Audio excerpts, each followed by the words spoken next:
Kembali lagi bersama saya MDS di sini dalam media Selebes Pos dan Expos TV. Kali ini saya berada di Pengadilan Negeri Baru yang kemudian meliput secara langsung kondisi persidangan yang keenam kalinya. Mengapa keenam kalinya? Karena kondisi persidangan pada saat ini ialah kondisi di mana penyidik dipanggil untuk memberikan keterangan di dalam persidangan ke-6 ini. Dan kondisi ini berkenaan dengan kasus asusila atau pencabulan, di mana korban dalam hal ini Arnita adalah korban anak disabilitas, anak yang menderita disabilitas, yang menginginkan keadilan dalam perjuangannya. Dan kebetulan pada persidangan kali ini menghadirkan kedua orang tuanya. Dan kami akan terus menelusuri bagaimana hasil persidangan tersebut. Yang dimana persidangan pertama sampai kelima kalinya itu kami tidak sempat liput karena kondisi keterbatasan informasi yang kami terima dari redaksi. Demikian penyampaian kami akan telusuri lebih lanjut. Kembali lagi bersama saya MDS di sini di Pengadilan Negeri Baru, Sulawesi Selatan. Saya bersama kedua orang tua korban, Ernita, anak di bawah umur yang mempunyai penyakit disabilitas yang menjadi korban pelecehan seksual, cabul, atau tindakan asusila. Nah, bagaimana tanggapan kedua orang tua korban? Saya langsung bertanya kepada beliau berdua. Nah, kasus ini pertama terjadi kapan? Pada tanggal 20 bulan 8. Pada tanggal 20 bulan 8 di tahun 2024. Nah, kondisi ini telah dilimpahkan dari kepolisian ke Pengadilan Negeri Baru saat ini. Nah, sudah berapa kali sidang dalam hal ini? Ini sudah 6 kali sidang. Sidang pertama, Tidak bisa masuk. apa alasannya sehingga sidang pertama itu tidak bisa masuk? Katanya ditunda. Oh, ditunda. Saya boleh bertanya dengan Bapak korban. Pada saat sidang kedua, ketiga, keempat, dan kelima, apa Bapak korban atau orang tua korban dampingi dalam hal ini Bapak sendiri? Ya, saya akan sedampingi itu hari pada tanggal persidangan ketiga, kalau nggak salah itu, dan yang keempat saya hadiri. Yang sama yang kelima ini saya hadiri. Keenam insya Allah ini saya hadiri juga. Materi persidangan yang keenam ini materinya apa? Ingin dipanggil penyidiknya. Penyidiknya dipanggil ke persidangan ini, perbalisan. Untuk memberikan keterangannya ya. Iya, Pak. Keterangan dalam hal ini hasil daripada penyidikan baik yang bersifat visum itu sendiri dan ini dari dokter konsultannya ya. Dalam hal ini bagaimana tanggapan tentang kedua hal tersebut? Selama ini dokternya memberikan tanggapan yang baik, memang sesuai dengan yang memang betul-betul yang ada, yang dilihat dia dari matanya sendiri. Bagaimana dengan hasil visumnya yang Bapak terima? Ya, sesuai, memang yang terjadi memang seperti itu. Iya, Sesuai. terjadi memar ya. Memar. Oke. Apa harapan kedua orang tua korban dalam hal ini, Bapak dan Ibu? Saya ingin cuma keadilan. Apa namanya? Tidak apa-apa. Dituntut sesuai perlakuannya terhadap anak saya. Ada lagi yang mau disampaikan kepada masyarakat? Karena saya tidak tahu minta keadilan di mana. Karena kayak merasa dia mengganjal. Apa perkara yang Ibu rasa mengganjal dalam proses persidangan kali ini? Selalu mencari celah saya, kesalahan saya. Ini kan tidak ada kaitannya dengan perkara anak saya. Iya, Pak. Selalu melibatkan usaha saya, mencari tanggapan yang harus membela saya itu tidak ada. Malahan dia hanya mengikuti saja apa anunya ini pelaku. Harapannya seperti apa harapannya? Harapan saya ingin dia dituntut sesuai perbuatannya yang maksimal. Bagaimana dengan Bapak sendiri, seperti apa harapannya dari persidangan ini? Sama dengan ibunya seperti itu juga. Ya, luar biasa. Apa yang orang tua rasakan, mungkin seperti itu pula yang orang tua korban Ernita, anak disabilitas yang luar biasa keterbelakangan mentalnya, mendapatkan perlakuan yang sangat diskriminatif sekali, yang sangat tabur sekali. Kita ikuti penelusuran kali ini dalam jalannya persidangan.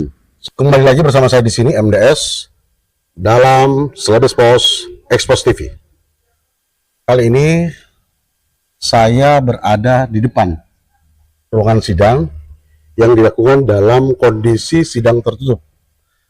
Sidang Ernita, seorang gadis kecil disabilitas yang diduga dilecehkan oleh oknum yang dimana pelecehan itu telah berlangsung 1 tahun yang lalu. Namun sidang kali ini adalah sidang di mana dihadirkannya penyidik untuk kemudian dimintai pernyataannya. Dalam hal ini verbalisan. Nah, sidang ini dihadiri oleh beberapa awak media dan dihadiri oleh beberapa keluarga, baik keluarga korban maupun keluarga pelaku dalam hal ini. Dan kali ini saya di Pengadilan Negeri Baru Sulawesi Selatan dalam hal ini menyampaikan updatean terbaru suasana kondisi dalam persidangan. Saya MDS melaporkan dan akan meneruskan liputan kami setelah laporan berikut ini. Terima kasih. Nanti besok silahkan cek sound.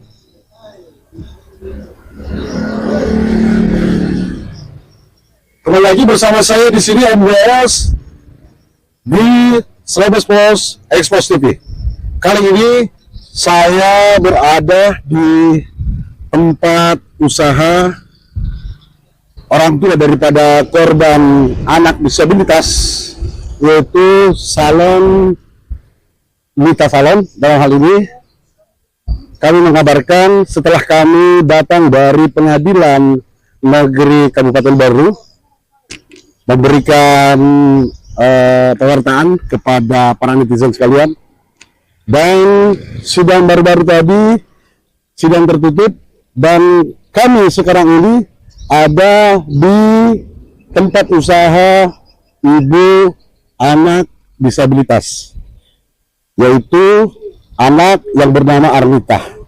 Nah, kali ini kita bersama beberapa awak media baik lokal yang ada, yang hadir di tempat ini, langsung melihat kondisi tempat usaha dan kondisi TKP atau tempat kejadian perkara anak disabilitas, yaitu Ananda Arnita. Seperti apa? Kita akan masuk ke dalam, menyusuri langsung, melihat langsung. Mari.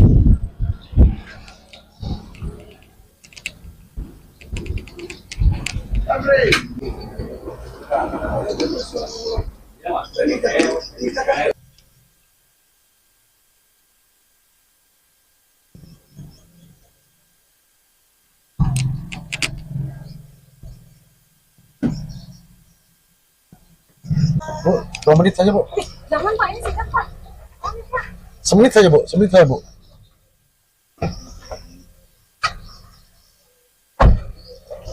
Ya.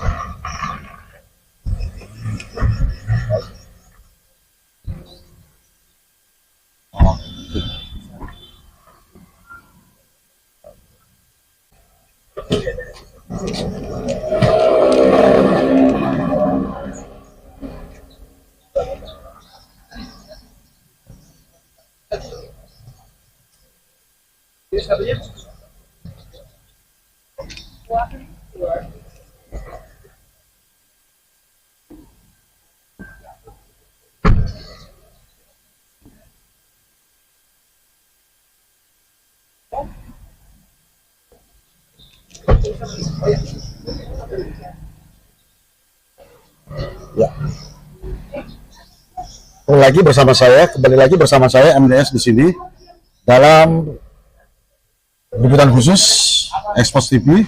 Dalam hal ini kami berada di TKP dan baru-baru tadi kami melihat langsung PS atau sidang lapangan yang bersifat tertutup. Dalam hal ini di mana sidang tertutup ini dilakukan di lapangan. Padahal sesungguhnya sidang ini terbuka, dan perlu diketahui kondisi di lapangan ini sangat bisa kita katakan tidak kondusif ya, dikarenakan kondisi yang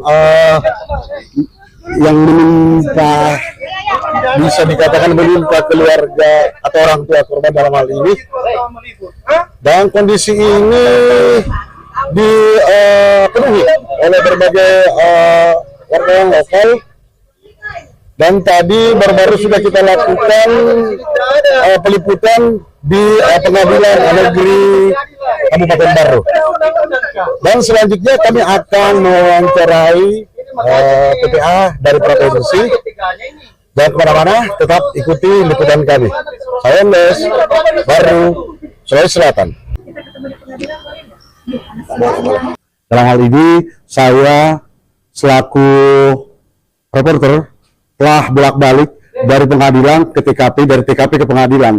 Tidak lain dan tidak bukan untuk menuntaskan problematika yang terjadi pada kasus kali ini, yaitu kasus kekerasan seksual atau kekerasan seksual yang ditimpa oleh anak disabilitas atau anak yang berkebutuhan khusus. Nah, kebetulan saat ini saya ditemani langsung oleh PPA Provinsi, dalam hal ini akan menjelaskan secara lebih terperinci tentang kondisi tersebut. Nah, dengan siapa? Terima kasih, saya Alita Karen. Kami dari Yayasan Rumah Mama. Yayasan Rumah Mama adalah salah satu lembaga juga yang kemudian bersinergi dengan DP3A, Dinas Perlindungan Perempuan dan Anak Provinsi Sulsel, untuk urusan-urusan penjangkauan kasus, apalagi kasus kekerasan seksual yang memang menjadi isu utama kami di lembaga. Seperti itu, Pak. Nah, dalam kondisi saat sekarang ini, seperti yang kita temukan di lapangan, ini termasuk kekerasan yang disebutkan tadi? Ya, jelaslah kekerasan seksual. Jadi, sebagai informasi juga untuk masyarakat, kekerasan seksual itu tidak hanya semata-mata adanya hubungan seksual, kemudian bisa dikatakan kekerasan seksual. Kekerasan seksual termasuk di dalamnya, gitu ya, upaya-upaya untuk memikat korban. Satu. Kedua, kemudian sentuhan-sentuhan yang kemudian menjurus kepada pornografi. Kalau kita kaitkan dengan kasus yang sekarang, gitu, itu masuk di dalam bagian kekerasan seksual. Apalagi korbannya adalah disabilitas. Iya. Korban disabilitas, dan kemudian lebih parahnya lagi disabilitasnya disabilitas ganda. Sehingga apapun perbuatan tidak sampai pada persetubuhan, pelaku tetap bisa juga dijerat dengan menggunakan urusan kekerasan seksual, pasal-pasal kekerasan seksual. Gitu. Sampai saat ini langkah-langkah apa saja yang dilakukan PPA dalam hal ini provinsi terhadap kasus yang terjadi di Kabupaten Baru ini? Ya, jadi pada saat korban melapor di tahun lalu di bulan Agustus, kemudian karena sudah ada sinergi ya antara Polres, unit PPA-nya dengan DP3A ataupun unit PPA, unit UPTD PPA yang ada di kabupaten, sehingga kasus-kasus yang korban datang sendiri melapor tidak lewat UPT PPA, pada saat sampai di Polres unit PPA, mereka akan langsung bersinergi dengan UPTD ataupun dinas, gitu ya, sehingga saat itu dinas mengetahui, dinas langsung menghubungi korban. Dinas kemudian melakukan upaya-upaya penjangkauan, gitu ya, sampai pendampingan mulai dari penyidikan sampai ke tingkat pengadilan sekarang, persidangan, gitu ya. Di samping itu, kami kemudian akhirnya turun juga untuk memastikan kalau semua hak-hak korban itu dia akan dapatkan dan memastikan pelakunya akan mendapatkan hukuman sesuai dengan apa yang dia lakukan. Seperti itu. Apakah sudah pas penyidik dalam hal ini? Kan tadi sidang yang dilakukan agendanya itu materinya adalah menghadirkan penyidik dalam hal ini. Verbalisan. Nah, apakah sudah tepat pasal yang disematkan, yaitu pasal 289 dalam hal ini? Pasal 289 Undang-Undang KUHP. Ya. Di KUHP pasal 289 itu tentang pencabulan. Ya. Tuntutan tertinggi 9 tahun. Gitu ya. Nah, sementara juga ada undang-undang yang sama bicara soal kekerasan seksual, gitu ya. Ini yang memuat juga tuntutan untuk ini pencabulan. Gitu ya. Tapi salah satu kelebihan dari Undang-Undang TPKS itu adalah pemberatan hukuman untuk mereka yang melakukan kekerasan seksual terhadap anak-anak disabilitas. Apa yang sudah dilakukan oleh penyidik sudah tepat sekali, gitu ya, menyandingkan dua undang-undang untuk masuk sebagai tuntutan. Kemudian pada saat kami konsultasi ke jaksa tadi, jaksa juga mengatakan, mengiyakan kalau memang ada undang-undang dimasukkan. Kami hanya berharap kepada hakim, gitu ya. Kan pada saat kita bicara hukum, kita bicara undang-undang, pasti spesialis yang akan diambil. Harapannya kami, gitu ya, Ibu Ketua yang mulia akan punya perspektif korban, gitu ya, sehingga ini kan yang menjadi kewenangannya Ibu Hakim untuk memutuskan undang-undang mana akan dia pakai. Kalau kemudian hakim sangat berperspektif terhadap perempuan dan disabilitas, gitu ya, dan tidak menginginkan supaya kasus ini akan terus terjadi dan berulang, seharusnya ini menjadi langkah awal. Kami nggak tahu ya, kami nggak tahu apakah sebelumnya itu kasus-kasus seperti ini ada di Baru. Tapi kalaupun sudah ada dan mari kita mulai dengan kasus ini, menjadikan pembelajaran untuk semua orang. Kalau apabila kamu melakukan kekerasan seksual, apalagi terhadap disabilitas, hukuman itu tidak main-main, gitu. Sehingga dari kasus ini efek jera itu akan berlaku kemana-mana, gitu. Itu harapan kami. Nah, terakhir nih untuk seluruh masyarakat, khususnya di Kabupaten Baru itu sendiri dan khususnya kepada seluruh kota yang ada di Indonesia, seperti apa harapannya? Ya, harapan kami begini. Kita tidak bisa diam pada saat ada kekerasan, apalagi kekerasan seksual di depan kita. Jangan salah, pada saat orang terdekat kita pun melakukan kekerasan seksual, itu kemudian kita tidak bisa hanya berdiam diri karena dia keluarga, sahabat, orang terdekat kita. Siapapun yang bersalah, dia wajib dan harus dihukum sesuai dengan apa yang dia lakukan. Jadi tidak ada main tebang pilih.